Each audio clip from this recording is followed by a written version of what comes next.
Good afternoon, everyone. It's a real pleasure to introduce today's lunch hour lecture. And the title of the lecture is Should Abortion be Decriminalised in the UK? And some of you may think it is already. And our speakers today are going to answer this question for us. So it's a real pleasure to introduce Dr. Jayne Kavanagh. She is Principal Clinical Teaching Fellow and Medical Ethics Lead at the UCL Medical School.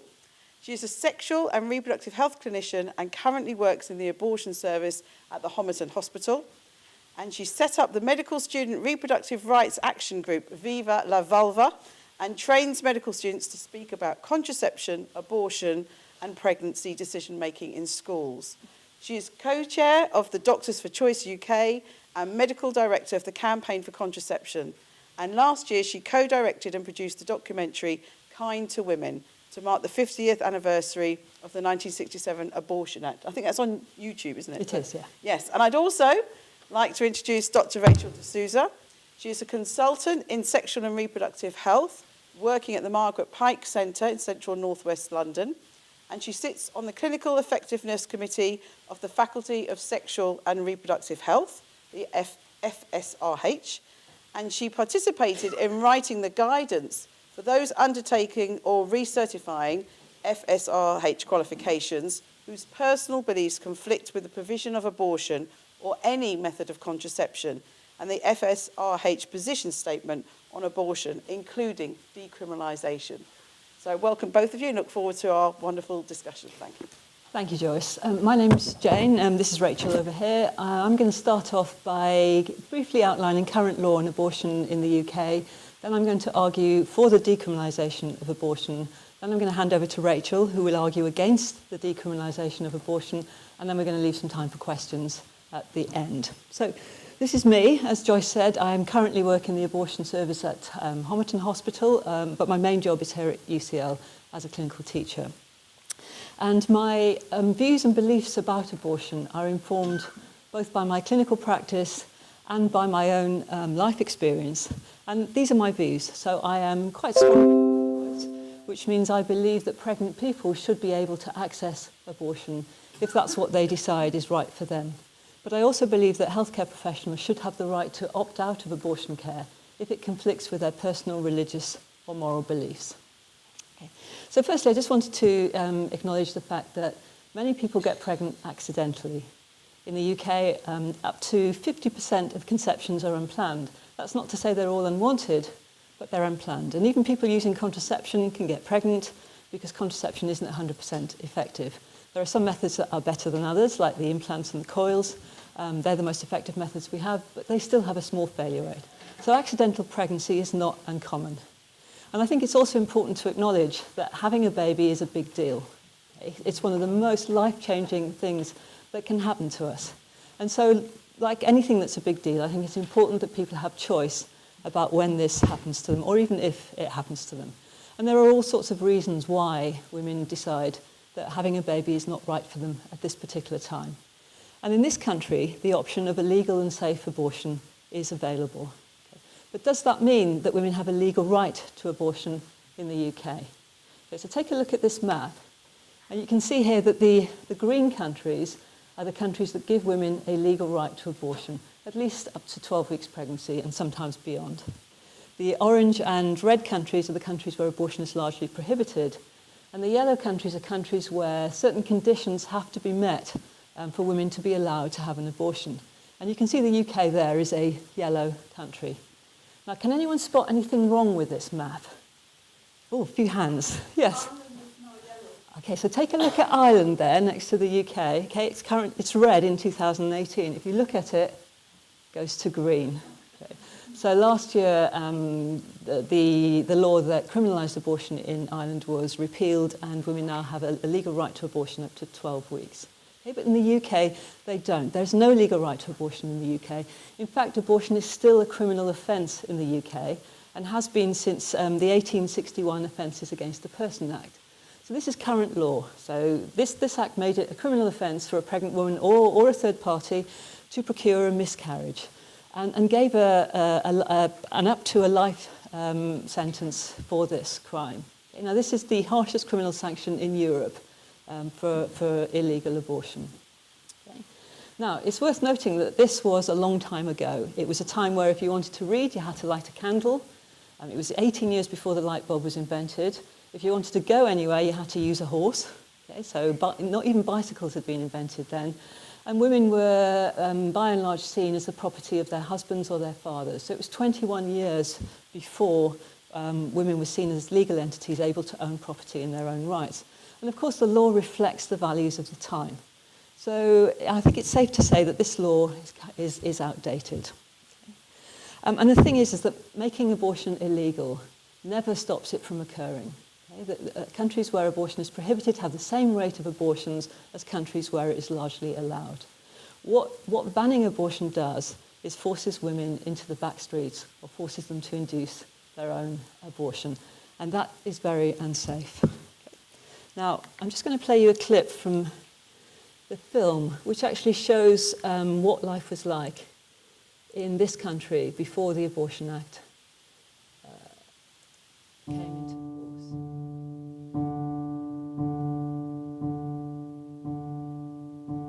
At weekends, it was common for ambulance drivers to pick up desperate women who'd waited to get their weekly pay packets before visiting the abortionist. Doctors and nurses were routinely left to deal with the aftermath of botched and incomplete abortions. Sometimes they looked on helplessly as young women who'd left it too late to get care died on their wards. Unlike today, when abortion is really part of everybody's vocabulary, it was a word in the early 50s and before that was never, ever mentioned.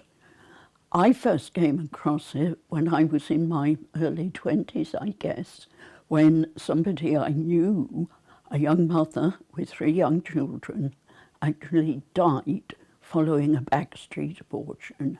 Her mother told my mother, and my mother told me, and I was utterly shocked. Maybe I'd led a sheltered existence, but I don't think so. And I was doing research at one of the London teaching hospitals and mentioned it over lunch to a group of doctors I was working with. And one of them said, you stay behind on Friday evening and we'll show you the reality of abortion, which is a common occurrence. And I then discovered that all the London teaching hospitals, and I guess the big provincial ones, though I don't know, put wards aside on Friday and Saturday evenings to treat the work of the backstreet abortionists with women admitted, septic, bleeding, some of them dying. And this was what happened before abortion became legal.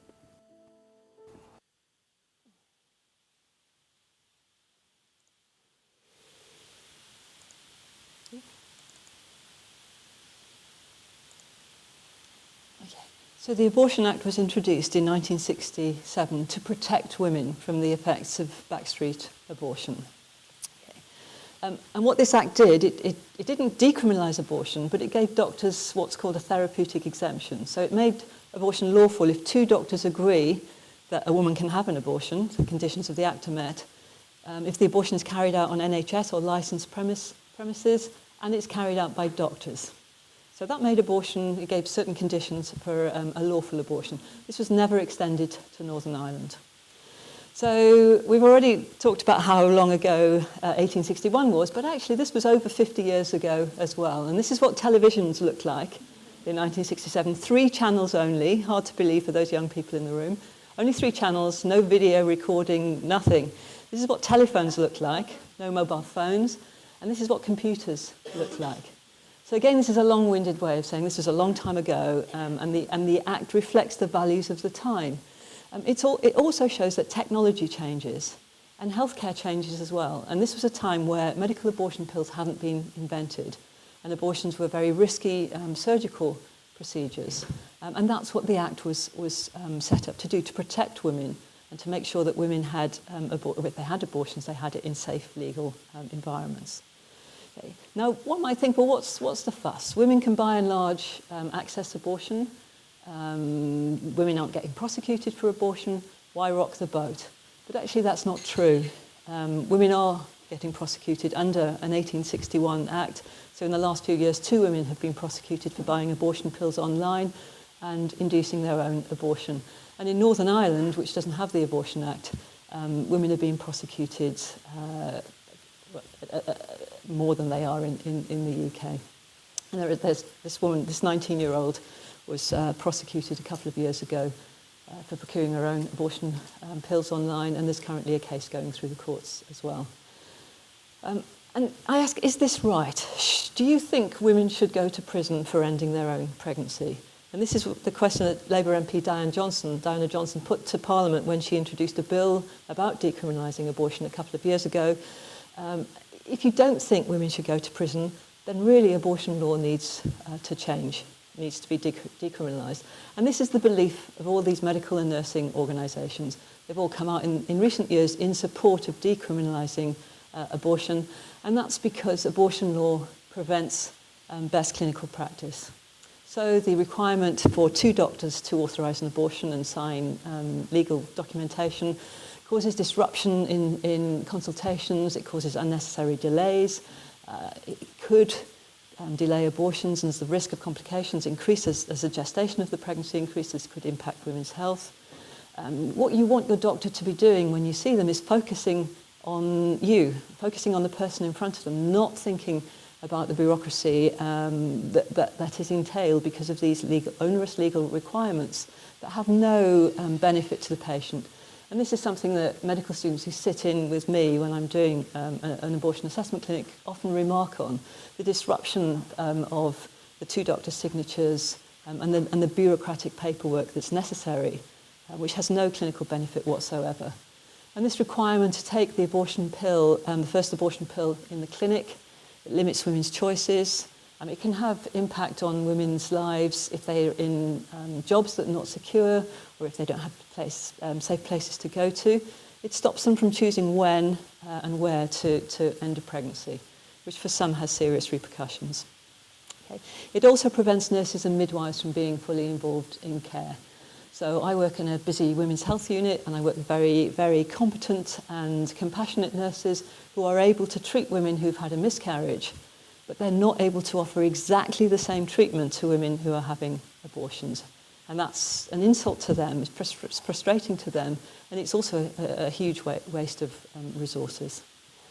And if something's in the criminal code, then of course it contributes to stigma, and this is the case with abortion. So abortion being a criminal offence contributes to stigma both for women and for healthcare professionals involved in abortion care. And you have to ask, is this right? When 1 in 3 women in this country will have an abortion in their lifetime, surely this shouldn't be a criminal offence still.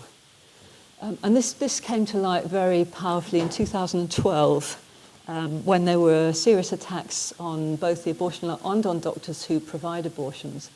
And you can see here that there have been over 50 attempts in 50 years, around 50 attempts in 50 years to make abortion law stricter by those who seek to limit women's access to abortion. And there were an attempt to prosecute 2 doctors as well in 2012, and if it wasn't for Keir Starmer, who was then the Director of Public Prosecution, saying that he didn't think it was in the public interest to prosecute doctors, then they could have gone to prison. And this is a very powerful argument for decriminalising abortion. So, as I said, abortion law was brought in to protect women, but there was nothing there in that abortion law which mentioned respecting women's right to make a decision about their own healthcare, about their own body. And this was something that the campaigners in the 60s recognised, but they felt that they had to make a compromise. So I'm going to show you what those campaigners actually said about this. On the day that we knew abortion would be legalised, we'd been up at the last all-night debate in the Commons. We were sitting on the terrace drinking champagne, eating strawberries, and I can remember saying then, it is too soon to celebrate. We've done only half a job. We've taken the power and given it to doctors. Only when women have the power to decide for themselves, will our task be fully done? So let's drink half glasses of champagne.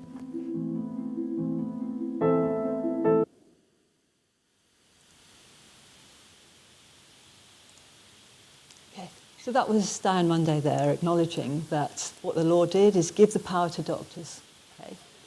So it didn't respect women's right to make a decision for themselves. That requirement to get two doctors to agree that you can have an abortion is completely outdated. It flies in the face of modern medical ethics around patient autonomy. And as the Royal College of Obstetricians and Gynecologists says, there are no other situations where competent people require permission from two third parties to make a personal healthcare decision. If one legalised abortion in the UK, it would also mean that women could be allowed access to safe legal abortion in Northern Ireland, and this would prevent the 800 or so women who travel to the UK every year to access abortion, or those who are unable to travel, can't afford it, can't get out of the country, who risk prosecution by buying illegal abortion pills online as well. Now, I'm just going to finish the talk by saying what decriminalisation would not mean. So it would not mean an increase in the number of abortions. So we have evidence from countries where abortion has been legalised that shows that the abortion rate is the same whether abortion is completely legally and freely available or banned. Okay? So it doesn't, there's no evidence to show that abortion rates would go up.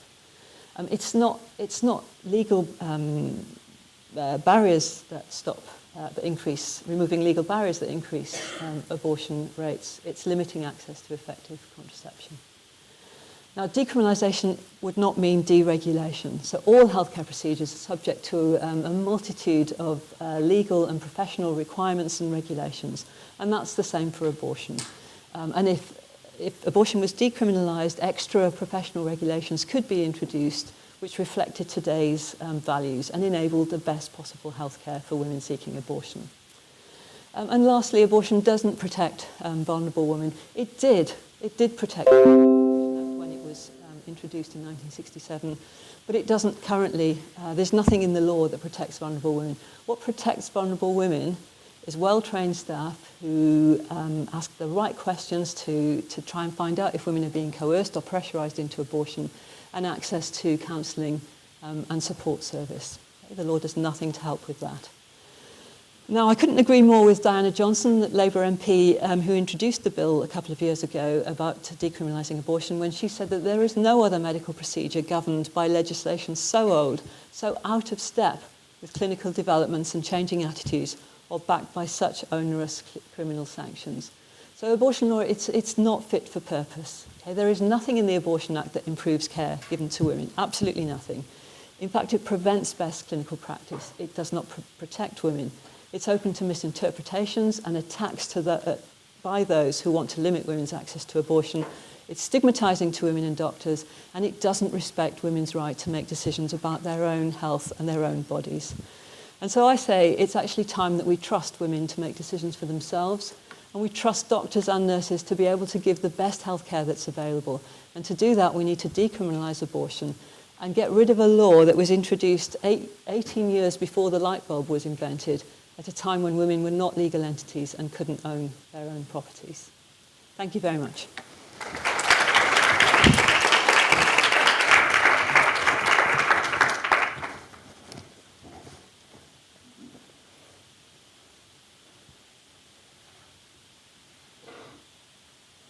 So thank you to Jayne for inviting me to join with you talking today, and thank you to you all guys for coming and having your lunch hour here. What I'd like to look at is 10 different reasons why I think we shouldn't decriminalise abortion in the UK. So firstly, the law protects the concerns and interests of the community. So one of the main purposes of the law is to protect the community, the concerns and interests of the community as a whole, especially its vulnerable members. So we have laws which protect newborn babies against abuse and maltreatment, and animals from being neglected or tortured. And we don't tolerate fetal loss due to assault in pregnancy. And the 1861 Offences against the Person Act reflects our concern about the interest and protection of human beings up to the moment of birth, even though it was a long time ago. And we're also, as a community, concerned about the rights and interests of a woman who's pregnant but doesn't want to be, respecting her desire to abort her pregnancy, often for intensely personal and understandable reasons. So it's important to acknowledge these, and also that women choose to discontinue their pregnancy. They'll use whatever means it takes to procure an abortion, even if necessary, in ways, as we've seen, that are unsafe.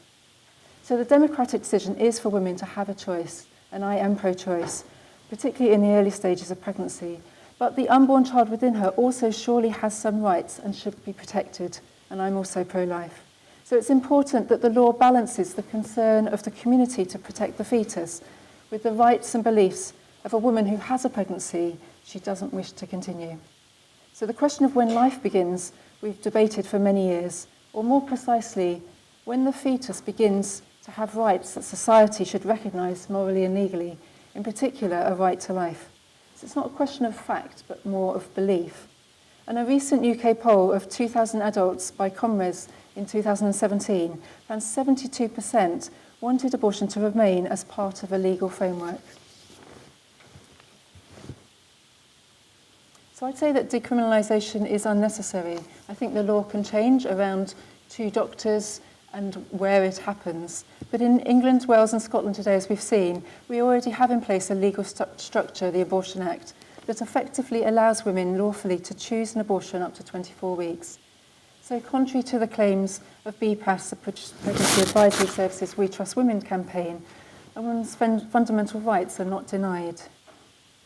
The momentum to decriminalise abortion in the UK doesn't seem to be driven primarily by the need to make access to abortion easier and safer, except in Northern Ireland.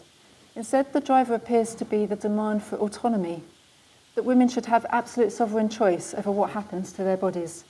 Anne Furedi, the CEO of BPAS, put it this way: abortion must be fully decriminalised and women finally trusted to make their own reproductive choices for themselves. But this view places the fetus as a human non-person whose continued existence depends fully on the mother's choice. Is this what we as a society believe?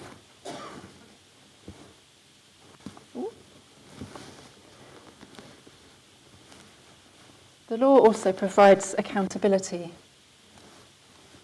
Parliaments should retain the responsibility to ensure that there is appropriate scrutiny and oversight of abortion regulation, which allows citizens to lobby their representatives through the democratic process.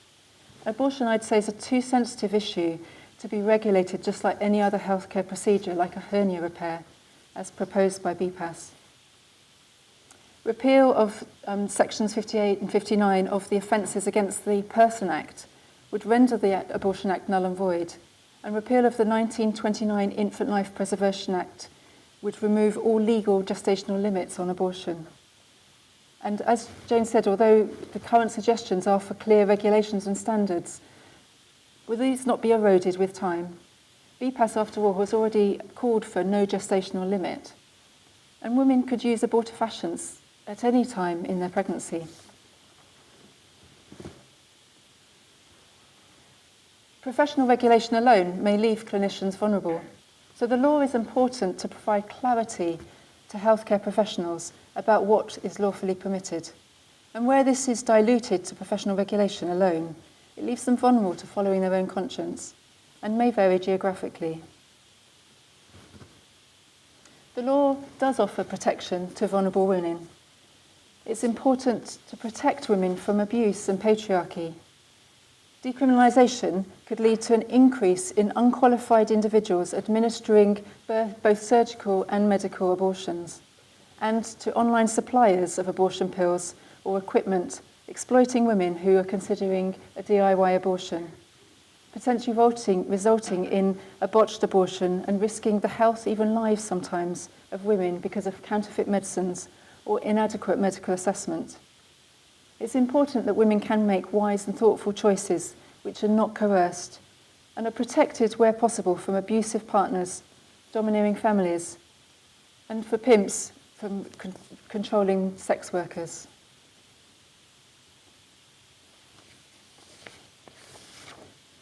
But the law helps to uphold and enforce certain values.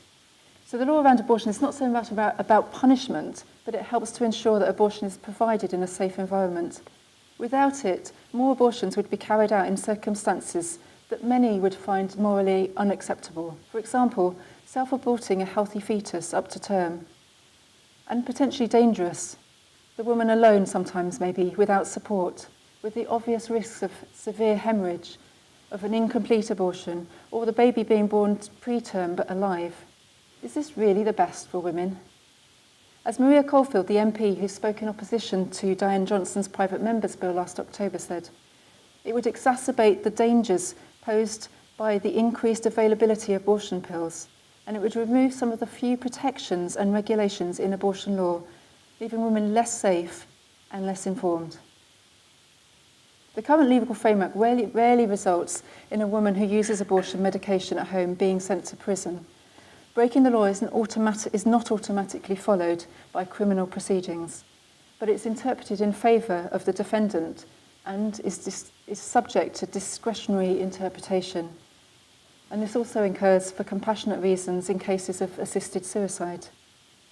So instead of decriminalising abortion, would it not be better to develop specific guidelines to clarify the factors that must be taken into account, the motivations, the vulnerability, the psychological state of the women who end their own pregnancies? Infanticide is a crime, for example, but legislation already acknowledges that a mother's responsibility for the crime may be reduced by mental ill health. We need clarity regarding gestational time limits. As a society, we're increasingly aware of the life in utero. Documentaries show high-definition images of fetal development and the incredible survival of many premature babies. In fact, most photo albums now start with a in utero image. And whilst a recent British social attitude survey found that 62% support abortion on a woman's request, the ComRes poll found 70% want the current 24-hour-week limit to be reduced further, rather contrary to the BPAS's recommendation to remove it. Babies born as early as 22 weeks gestation now sometimes survive, albeit with intensive care. And as technology improves, so will the chances of survival for babies removed even earlier from the womb. In her book, Anne Ferrodi, in support of her argument to remove the abortion time limit, gives the example of a woman who has conceived a wanted pregnancy, but after the man she once thought loved her has left her, decides she now wants to continue this pregnancy. Sadly, this could happen any time in her pregnancy and beyond. And just as the majority in our society do not support abortion once the fetus is viable, this is also the case where there is a fetal abnormality, except where this is severe. What does it say to those in our society with a disability if we choose to end the life of a fetus because it isn't perfect? I'm not at all suggesting it's easy to bring up a child with a disability, but believe that society needs clear legal protective lines. Is a cleft palate really a significant disability enough to justify abortion? Number 8, decriminalising abortion could increase sex selection abortion. And in Canada, where abortion is already decriminalised, some communities now have an 8 to 10% disparity between boys and girls, leading a prominent Canadian medical journal to describe the country as a haven for parents who would terminate female fetuses in favour of having sons. This practice devalues all women, and the law is particularly important to help protect those women pressurised to produce males.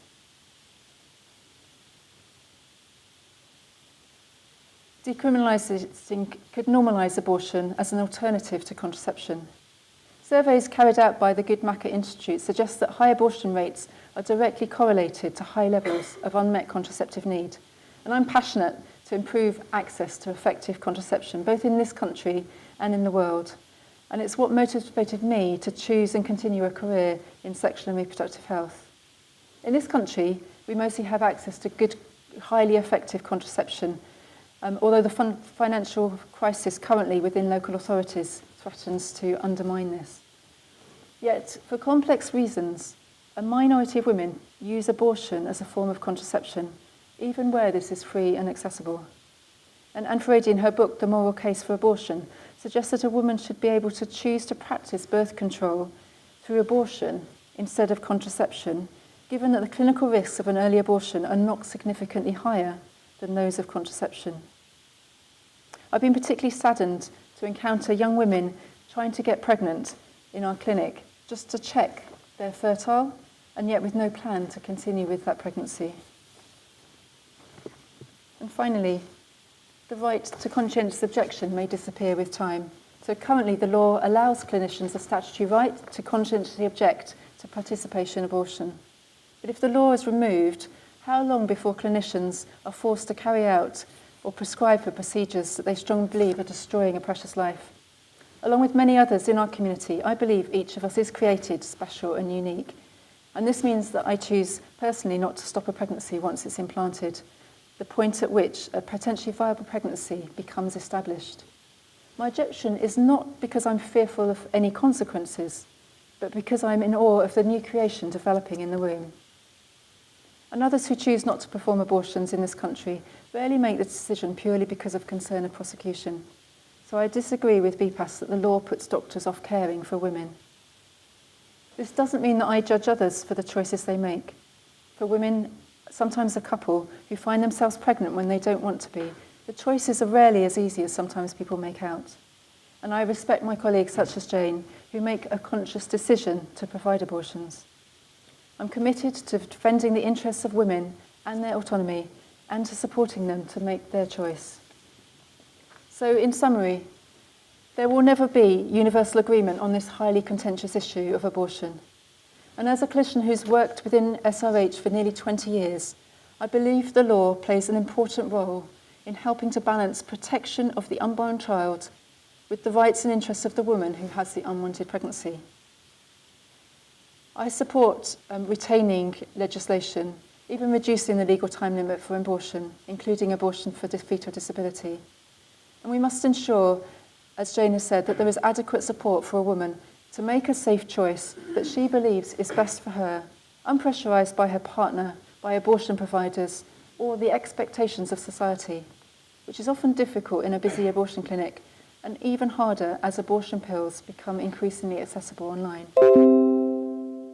My hope is not for abortion to be illegal, rather for it to become rare, because our society places a high value on avoiding unwanted pregnancy. Thank you.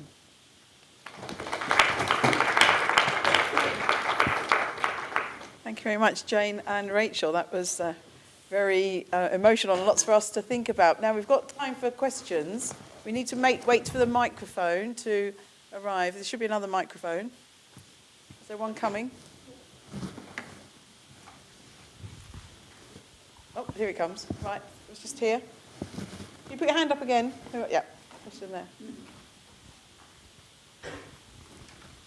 Thank you, first of all, both for talking. It's great to hear you both speak. I have a question for Dr. D'Souza. So you stated that the law as it stands provides clarity on the issue of abortion, and that without the law, doctors are at the risk of following their own conscience. That's what you said. But I'd just like to see how you respond to... So the law currently states that abortion is illegal, except in some circumstances. Where else is something illegal but allowed to continue? How is that clear? And also, regarding doctors following their own conscience, in Clause C of the Abortion Act, Clause C is so vague and subjective that doctors are forced to use their own judgment anyway. And how can, in a 15-minute consultation with a woman, how is a doctor supposed to be able to understand the effect that a child would have on her financial health, her emotional health, her relationship with her partner, her relationship with her current children, her job, all these different factors? How can a doctor decide? I think it's about having a legal framework that protects. Ultimately, the doctor is allowing the woman to make a choice, because ultimately the woman makes the choice about whether she continues with her pregnancy or not, but within the framework of the law that is there to protect her. Is that an adequate answer? Yeah? Okay, another question? This is a question to Jayne. Me and my wife, we had a baby at 24 weeks. She was a stillbirth. And her name is Gabriella. And this was in Guyana. And we were being told that we should abort her. We had actually seen ultrascans of Gabriella moving and jumping and so on. And then she died at 24 weeks. But then there was a problem pregnancy. But throughout that, we were being told that she's not going to survive. You should end the pregnancy. Now, what I held in my hand, me and my wife, wasn't just a pregnancy. That was a baby. I can still remember her face. She was perfectly formed at 24 weeks.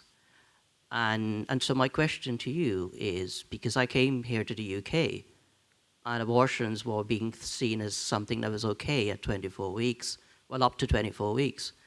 And what I understand is what is being proposed is abortion even up to birth. And I reflect then on my daughter at 24 weeks and think, well, are you okay with having an abortion and a baby that's 24 weeks and even beyond that? Because in this case, it's not just the mothers, right? It's also the baby that we could see. And it's a baby girl, so if it's about women's rights, that's a girl. It's women's rights as well. So if I'm a roundabout question, but sorry. Yeah, thanks. So firstly, I'm very sorry that you had to go through that, and thank you for sharing your story with us. But the important thing is that actually you had a choice. Someone offered you the choice of an abortion, and the law in the UK allows people to abort a pregnancy if there's a fetal anomaly, past 24 weeks, if there's a serious fetal anomaly. No one forced you to have an abortion. That would be terrible, and I would support someone's right not to have an abortion as strongly as I support women's right to choose to have an abortion. And the important thing is that it was a wanted pregnancy. You and your partner were in a position where you wanted to have a child, and of course you should be supported to do that. And so I'm sorry that you had to go through that. 90% of abortions in this country are performed under 13 weeks. It's so rare to see someone that doesn't have a fetal anomaly past 20 weeks. And when women turn up in abortion services for abortions past 20 weeks, they're usually vulnerable women in extreme situations. And I still say, so for example, the last two women I've seen who have been near the 24-week limit, the first one was a 14-year-old who was raped by her stepfather, and the second one was a 19-year-old who had agoraphobia and just couldn't leave the house. And that's why their pregnancies went on. So I support their right to have an abortion at that time, I do, and because that's their choice. Just as I support your right to continue with the pregnancy and to get as much support as you can to do that. The important thing is that you wanted that child as opposed to someone who doesn't want that child. It's very rare to see someone past 24 weeks asking for an abortion for so-called social reasons. Very rare. Do you think people could end the life maybe whether they want it or not? That's what you're saying. Sorry, could you... Yeah. Sorry.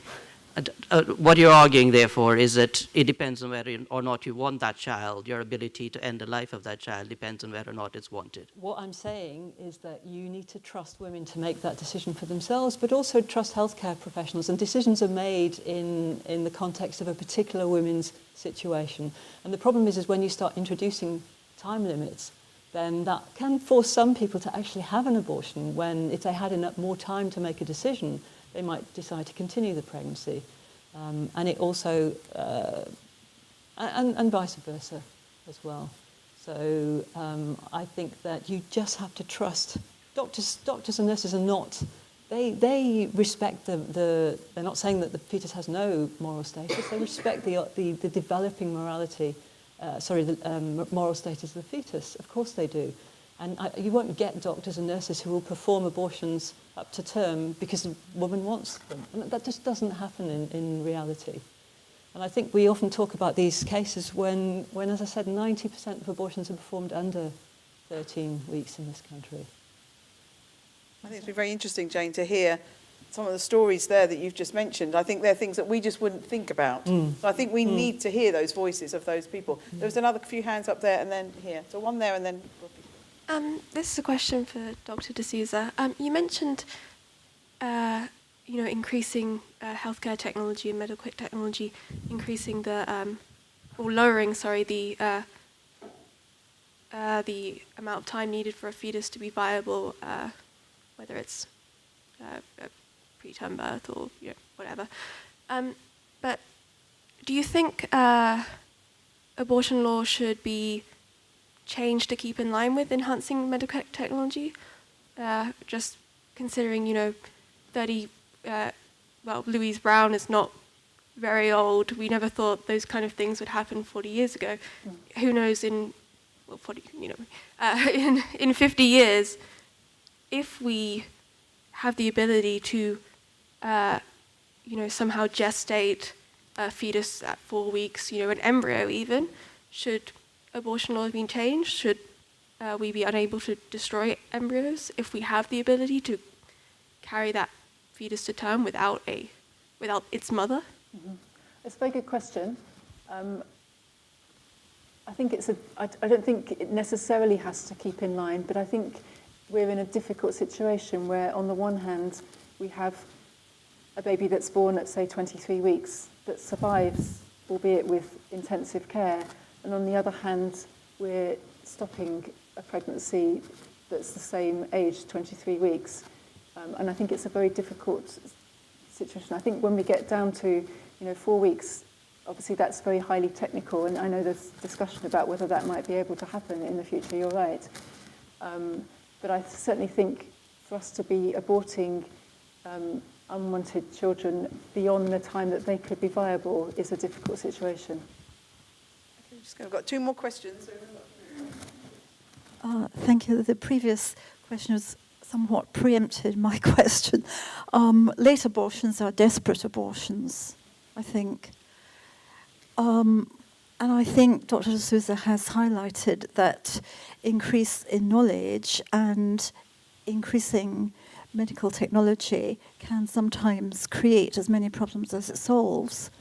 When we think that international conferences of men used to be held to decide when the soul entered the fetus, and of course the souls of female fetuses went into the body much later than those of male fetuses, which was why women had less developed souls than men. And I understand that in Middle Ages, or certainly before the 19th century in England, it was not a criminal offence to procure an abortion for oneself.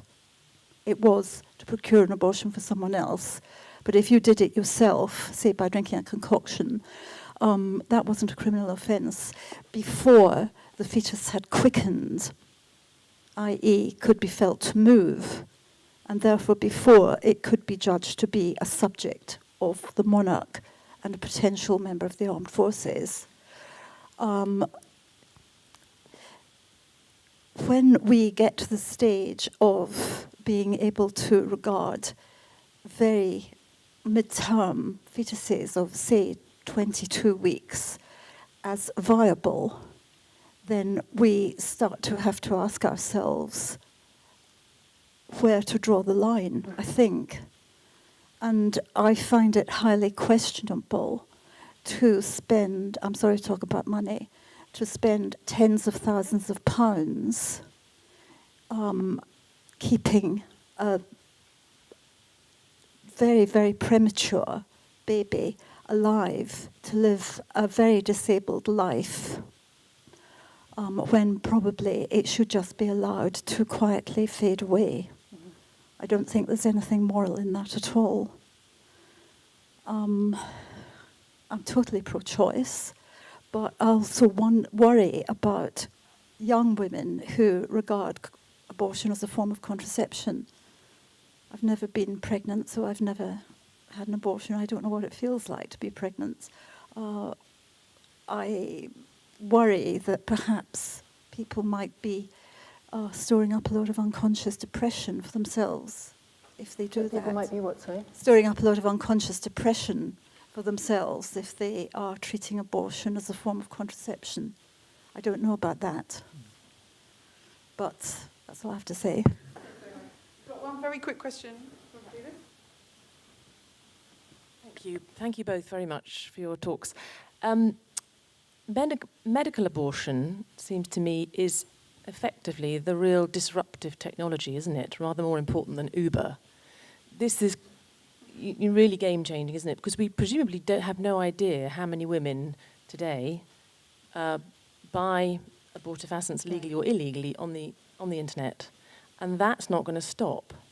So, in a way, one can imagine the law becomes essentially unenforceable. The more that becomes the route for abortion, and the more women are able, as they are already, to buy that online, then that really just queers the pitch entirely, doesn't it? 1 minute to reply. I mean, I think where you've got a legal protection, that doesn't stop that from happening, but it makes it less likely from happening. And I think, although Jayne said that where countries don't have a legal, where it's not criminal offence to have an abortion, that the figures haven't gone up, it's difficult to know what the figures actually are, because there may be that people are getting abortions without the data being collected properly. We don't know the answer to that. Last quick word from And Jayne. just to finish off, to say that there are laws that stop, there are laws to protect people from buying any pills online. So if you decriminalised abortion, those laws would still be in place, and it would still be illegal to buy abortion pills online. So decriminalising abortion would have no effect on that. On that note, I'd like to thank the speakers for a really interesting conversation. Thank you.